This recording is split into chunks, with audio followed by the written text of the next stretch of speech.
What's going on, everybody? My name is Tamar Turner, and I'm the host of the Down to Business podcast, where the mission is to really provide exposure to businesses, entrepreneurs, and artists all around the world in their respective crafts. And we do so through audio and visual interviews where we come on and we talk about all things from getting into the business to most memorable moments to even some advice that you may give for other business owners and entrepreneurs out there. So if this sounds like something that you would be interested in, we'd love to have you on for an interview.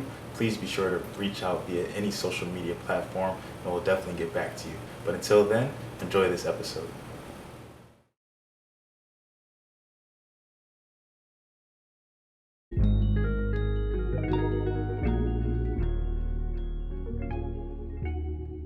Welcome back, everybody, to another episode of the Down to Business podcast here with Tamar Turner. And I spoke about it a little earlier on Instagram, and I've really just been thinking about it myself. It's been like 3.5 weeks since I was really able to give y'all some content, really able to drop a new episode and everything like that. So I'm excited for this one. It was just a lot going on. I actually just made a move down here to Florida. So excited for that and just excited for the opportunities that are to come from it. But nonetheless, couldn't forget about you guys. I had a lot of people reaching out to me just about the content, a lot of people reaching out to me about the shirts, and it's been successful so far. I really want to give a big shout out to Creations by JTR and to Asia just for bringing the vision to life. I just came to them with my logo and just some episodes and how I wanted to kind of put it together as a series, and they were able to give it to me that way. So it's really just been an overwhelming amount of support from everybody. It's been great. So I'm here again now, just ready to give y'all another episode. I'm sitting down with actually a good friend of mine. She went to ECU.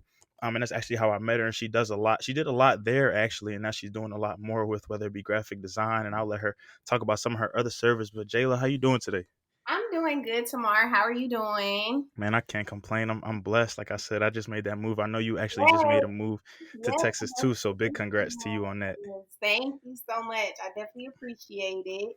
Of course, of course. So I know that basically when I type your name in Instagram, it's a lot that pops up. I got locked in with JB. I got JB the brand. At one point I got JB the creator. So can you just give us a little bit about what you do and what services that you offer for everybody out there that's listening and tuning in? Yes. So, first and foremost, I am Jay. My business name is JB the Brand.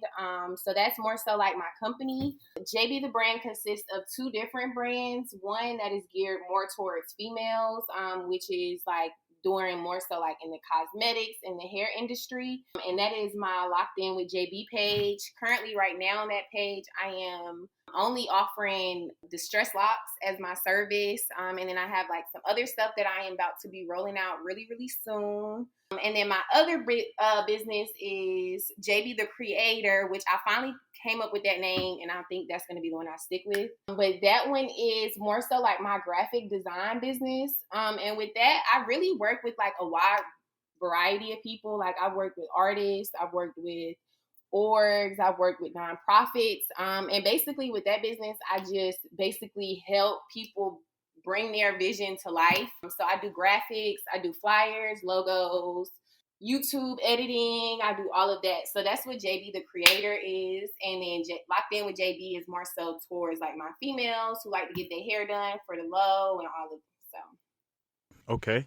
Facts. So we're gonna actually make this like a half and half interview. Half of it is really just gonna be talking about the graphic design, and then half of it is more so gonna be talking about your hair and what you're doing. And we also just gonna bring everything together. So just a couple of things that stood out to me just in the first couple of things that you said, just your clientele when it comes to graphic design. So how did you get such a diverse, like I know you said you work with like artists, you work with close friends, you work with nonprofits. How did you get such a diverse and I would say authentic clientele, like just getting started and really just doing the services that you do? So one thing that really has helped me with my graphic business is definitely networking.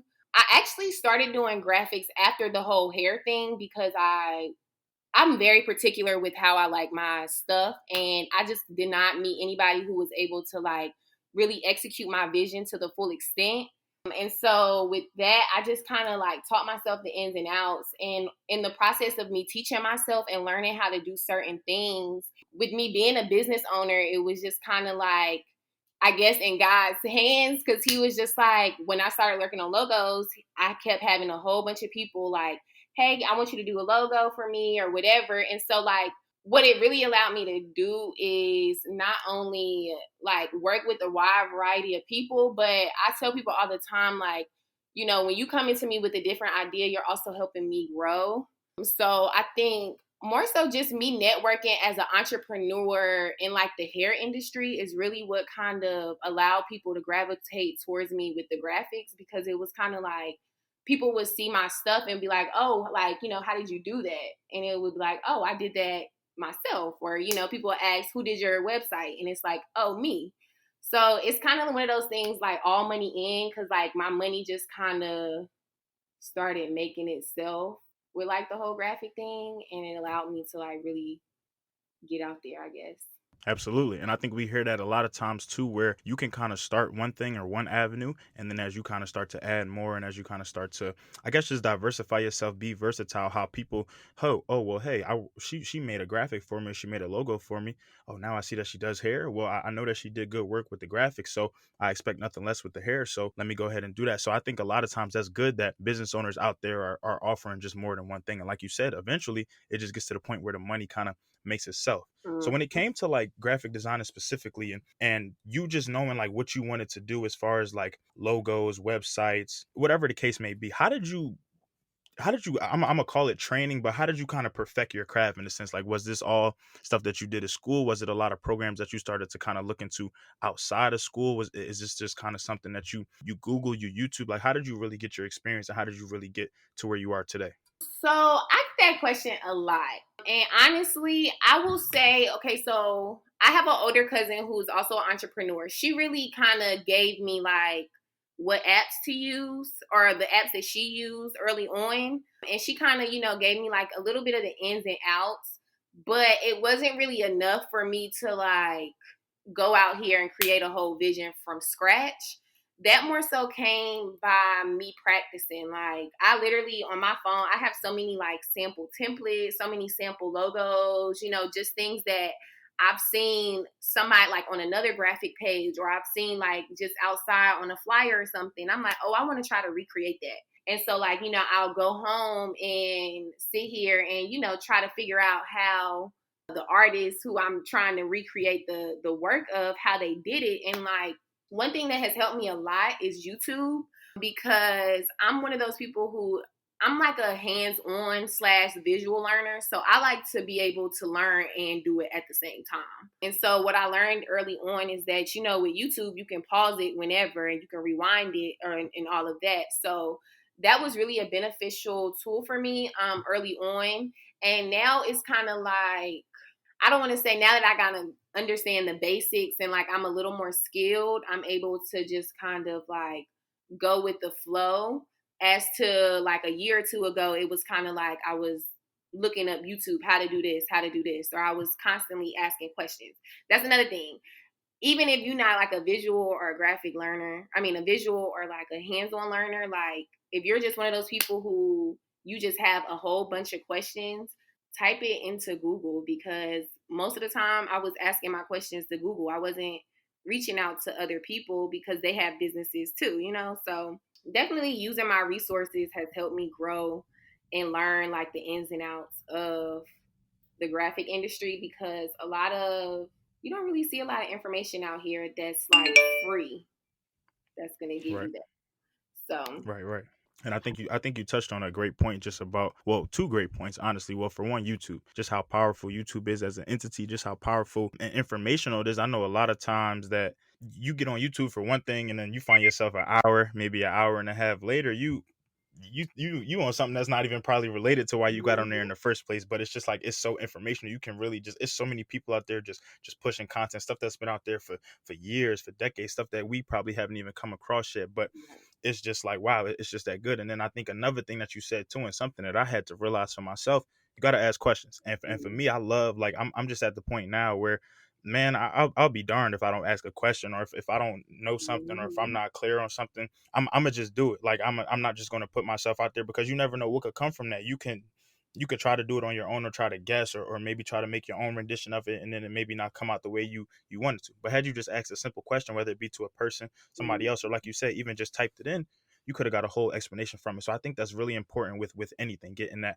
constructive criticism, getting that feedback, but also just really getting that information so that you can kind of put out the best quality work and just be there for people. Just know that, look, Mhm. I want to provide you the best service, whether it be hair, whether it be graphic design, whether it be a website, like you said, all in with everything that I do. So I don't Mhm. want to slight you in any type of way. Okay. So I like that a lot. And so I know that you said that a couple of years ago when you were kind of starting. So how long have you actually been doing the whole graphic design thing? Okay, so I've been doing graphics since I started my business. So back in 2017 is really when I started doing it for myself. I didn't start doing it for other people until the summer of 2019 last year. I do want to say that one thing, like early on, like, because this is kind of goes back to asking questions.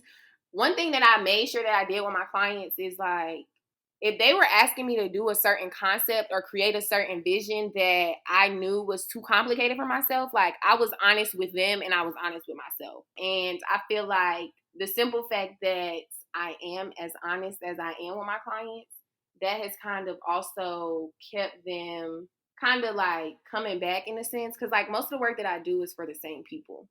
And I always, like it's kind of like one of those things you can't ask a person what kind of car you want and not get all the details. So like when people come to me and they have like visions and stuff like that, like I literally question them down to no questions because that way I'm knowing like, okay, yeah, I'm creating the exact vision that they want, but I'm also not putting all this effort into doing something that this person's not gonna like.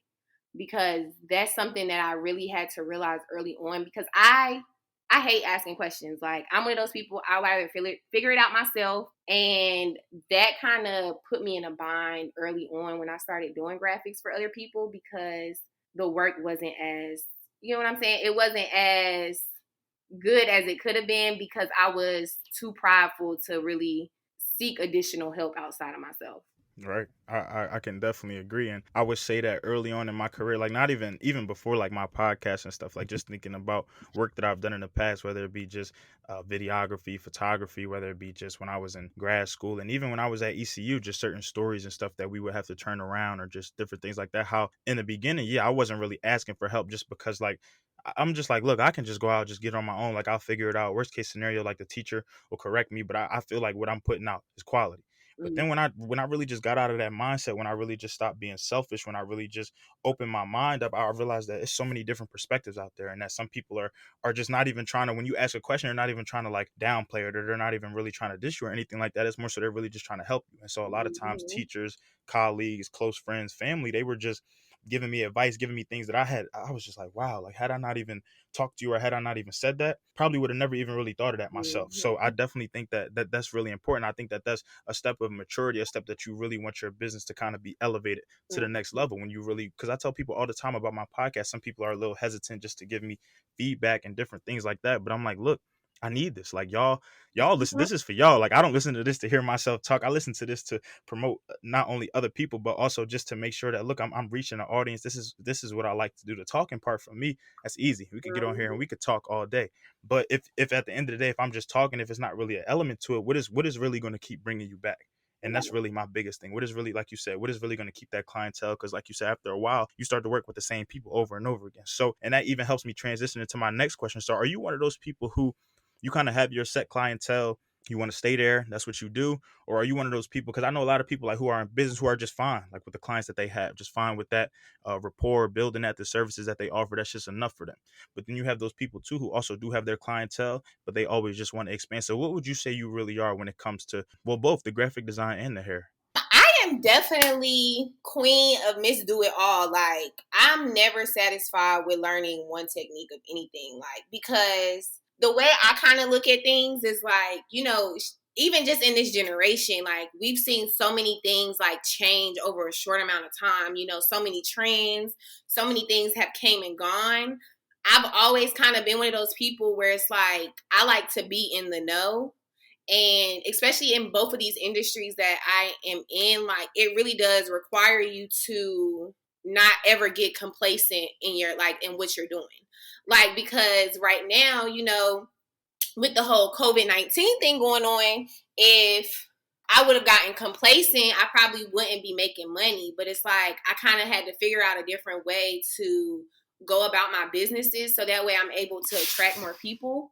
I do think working with the same people is good for business. I think that that goes to show that your clients trust you, and that, you know, that goes to show a lot about your character.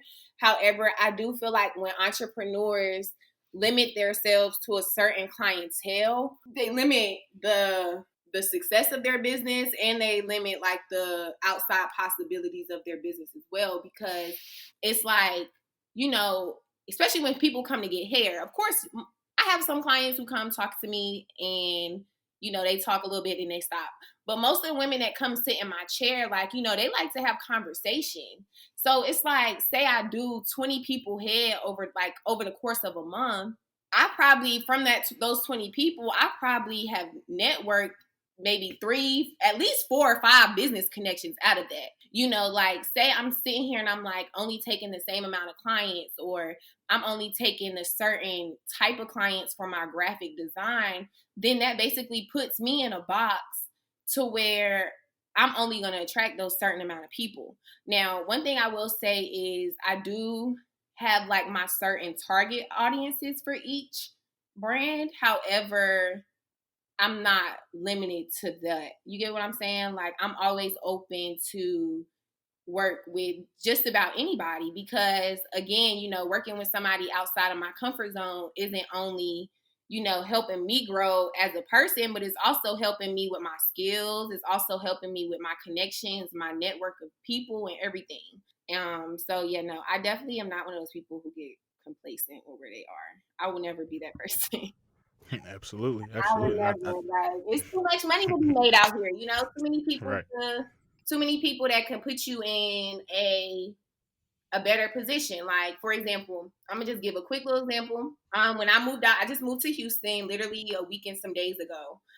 When I got out here, you know, I was following people on Instagram. I came across a guy who was doing like beats for $25. So I was like, oh, okay, you know, I wanted to buy my own beat for something I have coming up.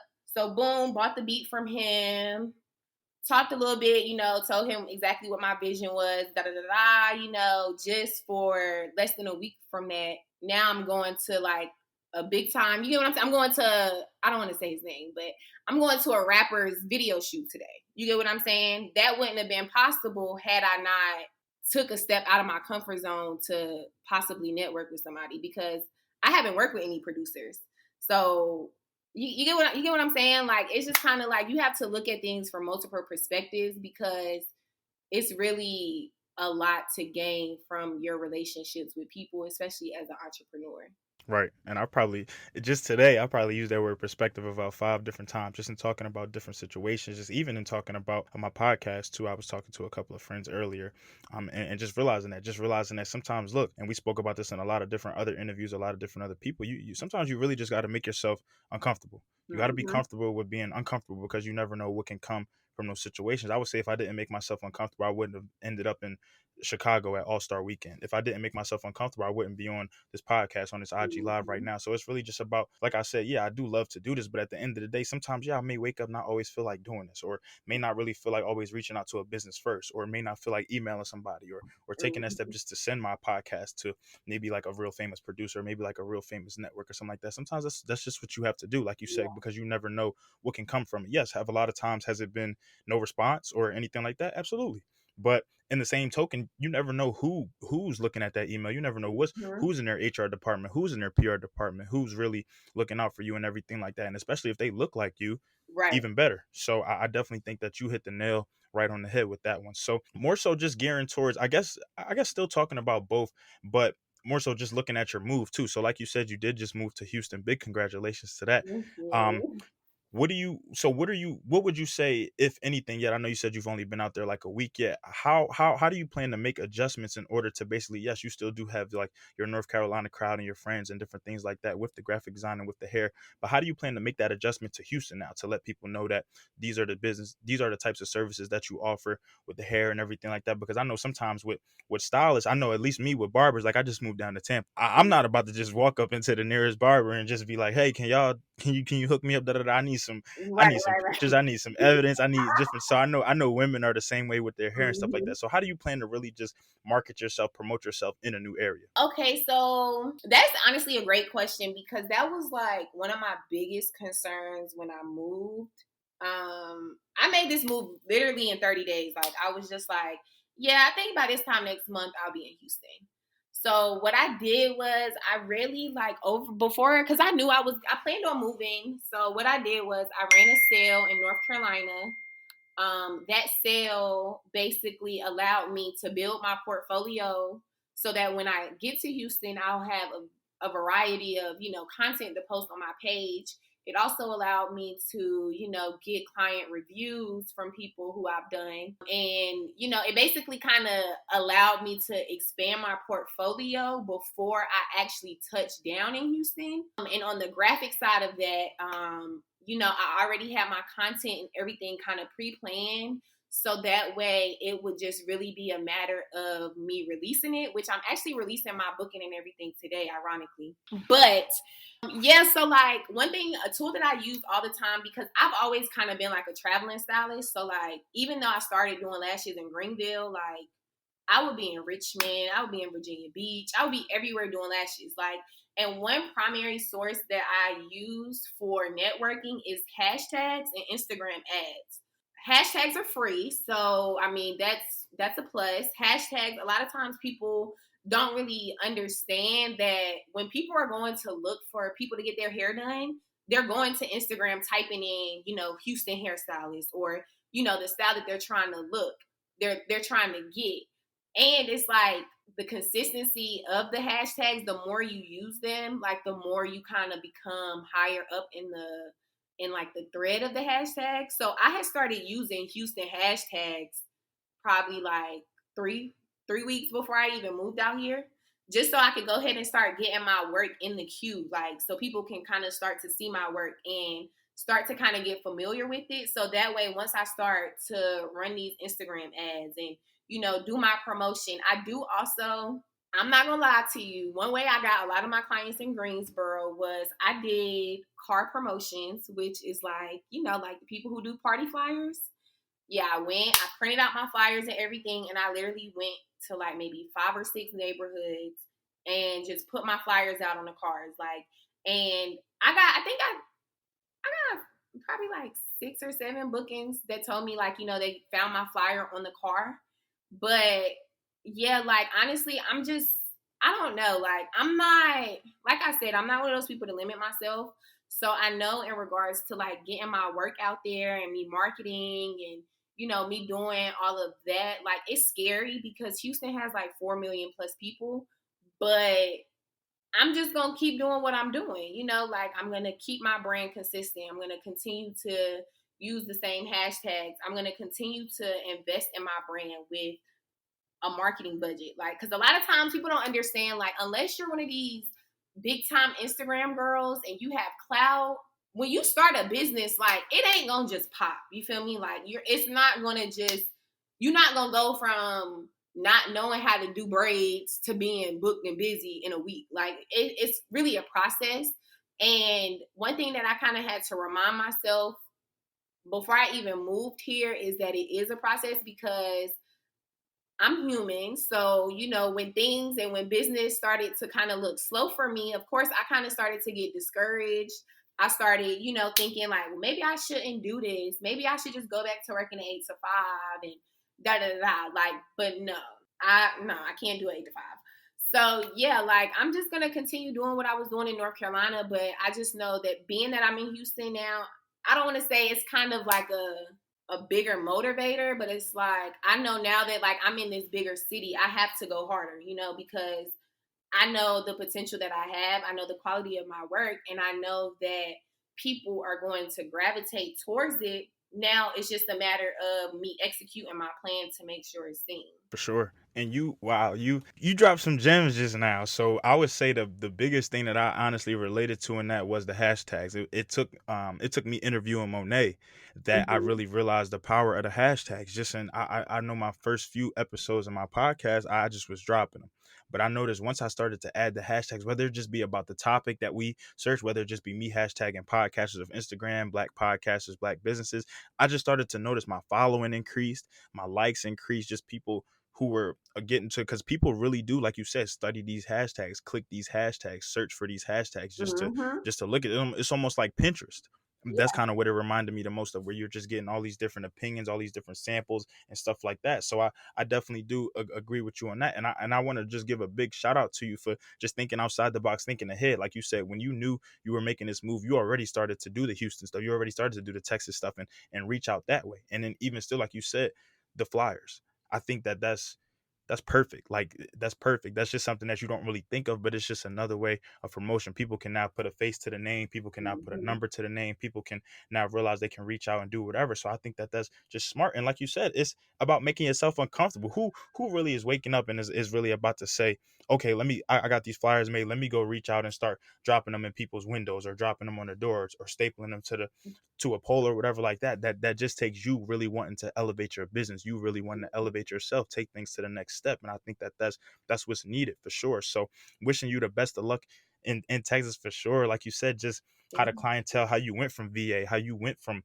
Greenville, how you went to different areas of North Carolina, and now you in Texas. So it's just nothing but expansion and elevation. I think that's definitely what's needed when it comes to business. So now just gearing over to the hair just a little bit, Mhm. what are your hopes for, like you said, I guess for what you do now? I know you have your clientele and everything like that. Do you want to have kind of like your own shop, your own chair? I know you're in Texas now. Do you just want to set up things like in home? What are really like your short term and your long term goals when it comes to locked in with JB?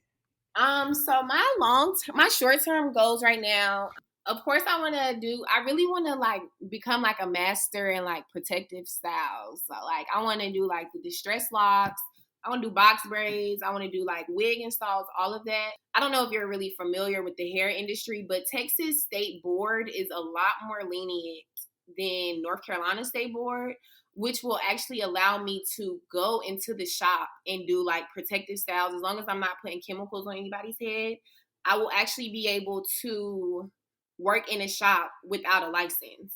That being said, I don't really know how. I right now I'm gonna do my in-home shop. I have my apartment and everything out here, so I'm gonna have everything set up.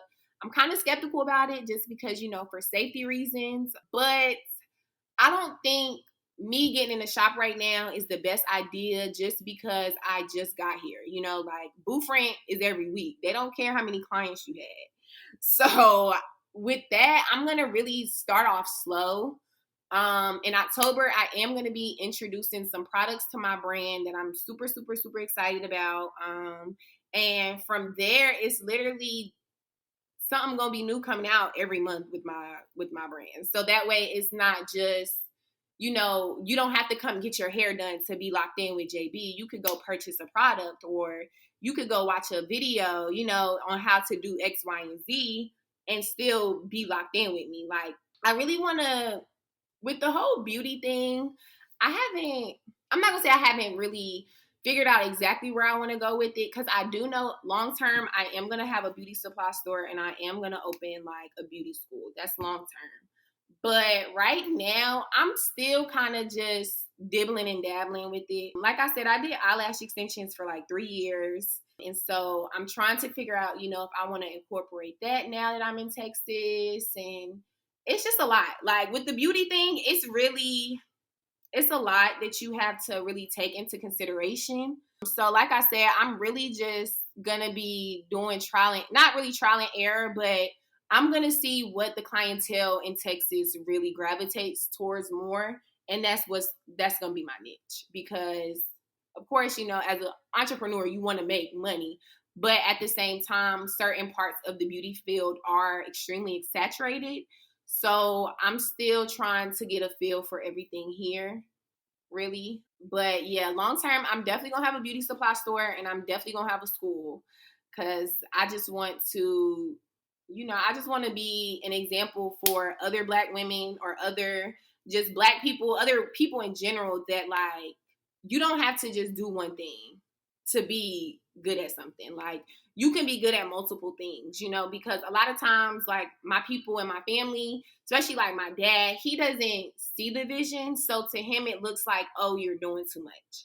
So no, like I just know it's gonna be a way, and God gonna help me figure it out. But all of this stuff is gonna connect back to each other one day. So like right now, I'm really just trusting the process. I'm walking hand in hand with God, and I'm just really just doing what I do. Like I can't really answer short term what I want to do with beauty because I don't know. Like I said, I don't know what the people here in Texas are gonna want me to do with beauty. So Right. Okay. um, Right. So and I you taught me something. For one, I didn't know the differences in the rules and the laws and different things like that. So that may even really be something that works to your advantage. And then you also just dropped a little tease for us. You got some products and stuff coming. Didn't yeah, even know that, but definitely. October Oh we yeah. turning up. We turning up. October. Oh yeah, I mean, I'm definitely excited for that. So for everybody out there that's listening, and then when I finally do drop this episode, definitely just keep locked in with Jay for that.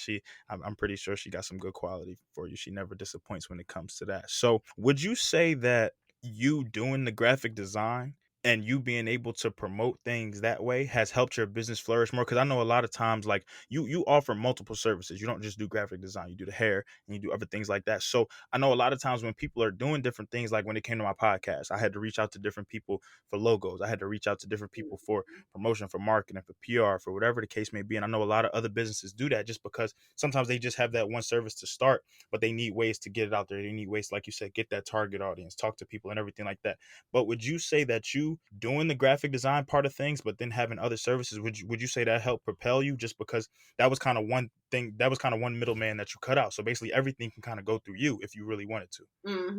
Yeah, absolutely. That has honestly helped me so much, and it's crazy that you say that there's no middleman because the reason why I literally learned how to do graphics and make flyers and website and all that is so that I could cut out the middleman. Like I wanted to be able to bring my vision to life, basically.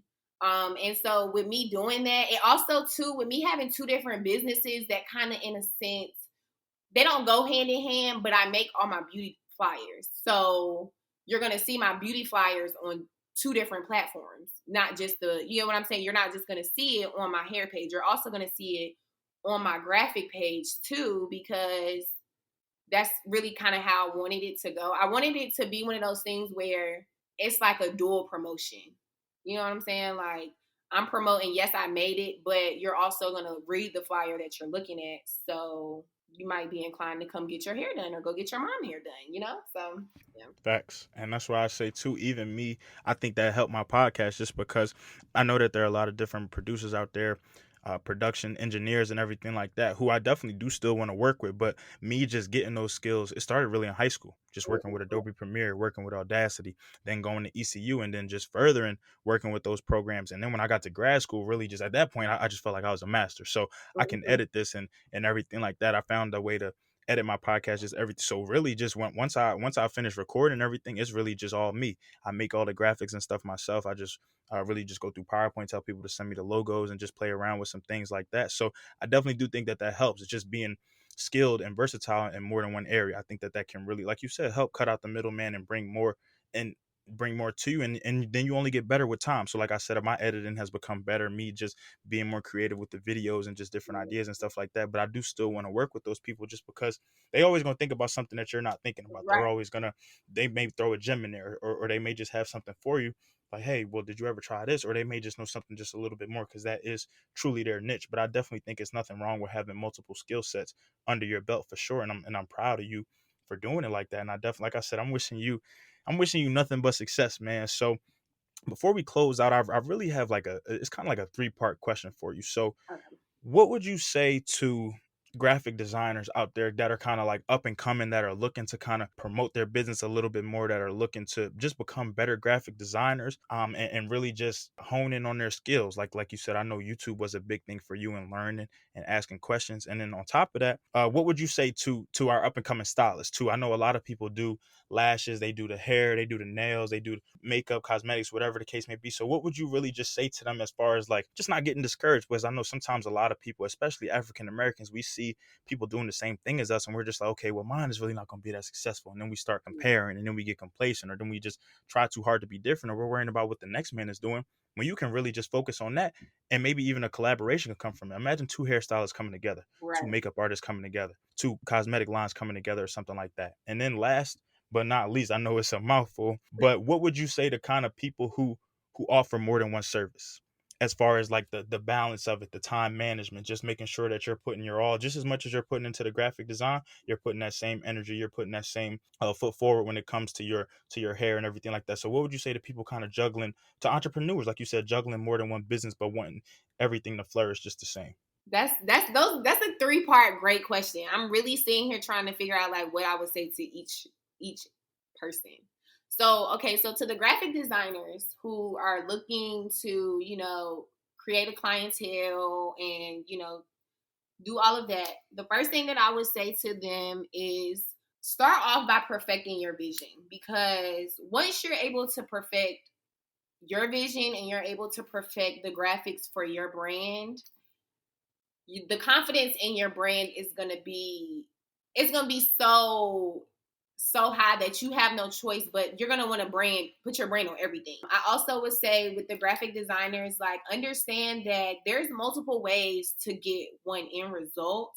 So what might work for your homeboy may not work for you, but don't let that be like the reason why you just say F it. You got to be able to really, graphic design, I tell people all the time, graphic design is really about finessing. You have to figure out, how can I finesse this in a way that it looks how it's supposed to look. So to all my upcoming graphic designers, do not limit yourself. Don't beat up on yourself. You get what I'm saying? Like, and always practice. One thing that I tell people all the time, with graphics, you have to practice. You have to be able to take a piece of information and be like, okay, like, for example, you got the graphic designers who make sample cover art. I think that is amazing. I think that's smart, because not only are you simply tagging the person who you're making stuff of, but you're also, in a sense, practicing the type of art that you want to do. To all the upcoming beauty professionals and stylists and all of that, what God has for you is going to be for you. So don't listen to the people who are telling you the field is too saturated. It is not. There is money out here for everybody. Find what you want to specialize in and do your thing. Like, don't, you have to have tunnel vision to the point where what everybody else got going on does not affect you.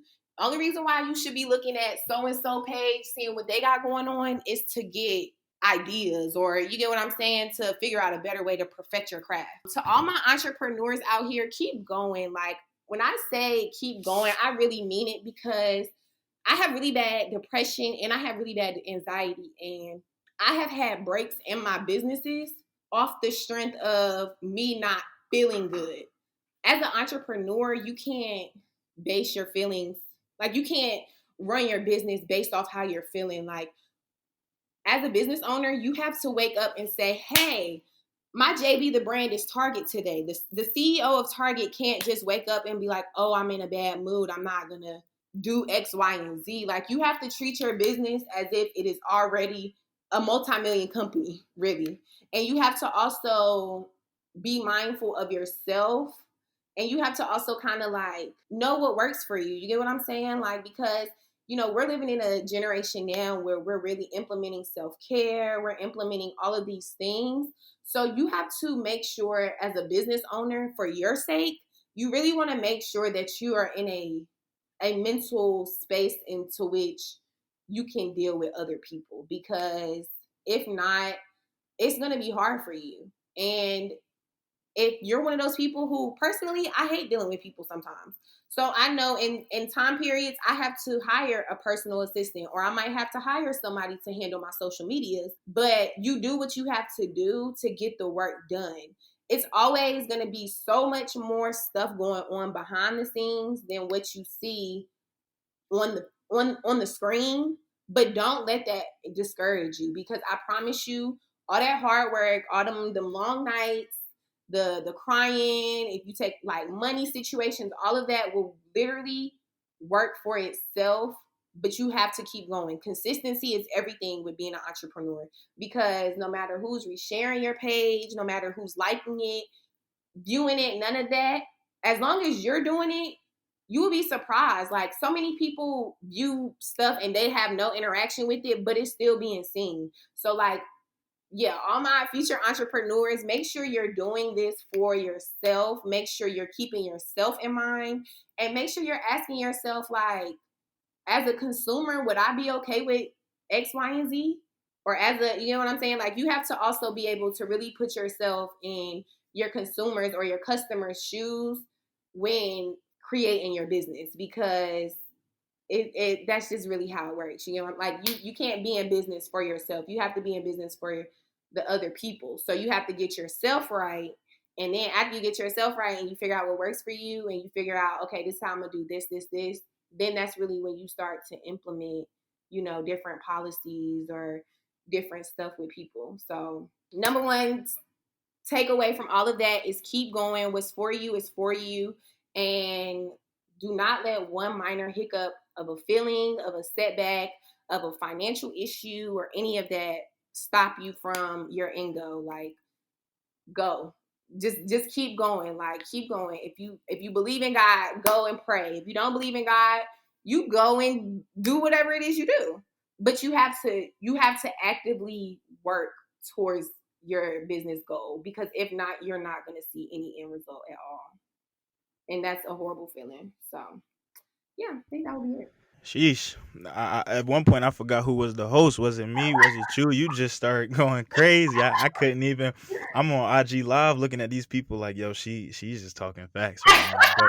But nah, I definitely hear like the passion, the, like you said, just the trials, the tribulations. You got to take the good with the bad, all of that. It's a must. And like you said, just really thinking about how, like, don't let that one hiccup, like a minor setback. I had a really big setback that I'll probably disclose at a later date, and stuff like that. But had I let that really take me out the game, I wouldn't be doing this anymore. Like, I would have stopped. Or like you said, just think about how much stuff out there wouldn't have been discovered, or we wouldn't know, or we wouldn't use, or we wouldn't have came across had we not really just kept it going. So like you said, you what's for you is for you. Don't listen to anybody else. We don't compare out here. We don't do anything. We all are in our own lanes. Keep going. God is good. If you don't believe in God, wherever, it's good. You just wake up, and like you said, you have to wake up each day with that mindset, just knowing that, look, my company, my podcast, my business, my graphic design, my hairstyle. I'm gonna be a household name one day. And you keep that mindset, you keep that attitude, and nothing, it'll come to fruition. Like you said, I've realized that mindset is such a big thing. How you think, how you talk to other people, how you Mm-hmm. write, whatever, just your thoughts, they really shape you as an individual, and they really shape how you move throughout the day. They could change your whole mood at the blink of an eye. So Jay, I really do thank you for taking the time to come on here to the Down to Business podcast. I thank you too, to everybody who tuned into the IG live, and I thank you just for giving those gems to everybody, for the people who are going to listen at a later date, or for the people who are listening right now. Like I said, congrats again on the move. I wish you the best of luck out there in Texas. Like I said, I gotta pull up. I need to come west now. So You gotta we got stop. Let me know. But we thank you gonna make so it much. happen. So Thank for sure, and even when, like I said earlier to the people, make sure y'all look out for the products and stuff that she has coming. So never disappoints. That's JB the brand, JB the creator right there. Make sure y'all tune into her. Make sure y'all, for any graphic design needs, all my ladies out there, you need your hair done. Even the fellas out there who had longer hair and stuff like that. So definitely just reach out to her, hit her up, and even if you just need some insight, she's on YouTube. She does a little bit of everything, so she can definitely help you out there. So like I said to everybody in the beginning, it's definitely been a long time coming. It's been about 3.5 weeks since I was able to give y'all some content. But like I said, it's just been a lot going on. Just made a move to Tampa. So excited for for that. We got a lot more things coming. And thank you to everybody who made the shirts possible. Thank you for everybody for the support. JB, wishing you the best of luck. This has been Tamar Turner, another episode of the Down to Business podcast.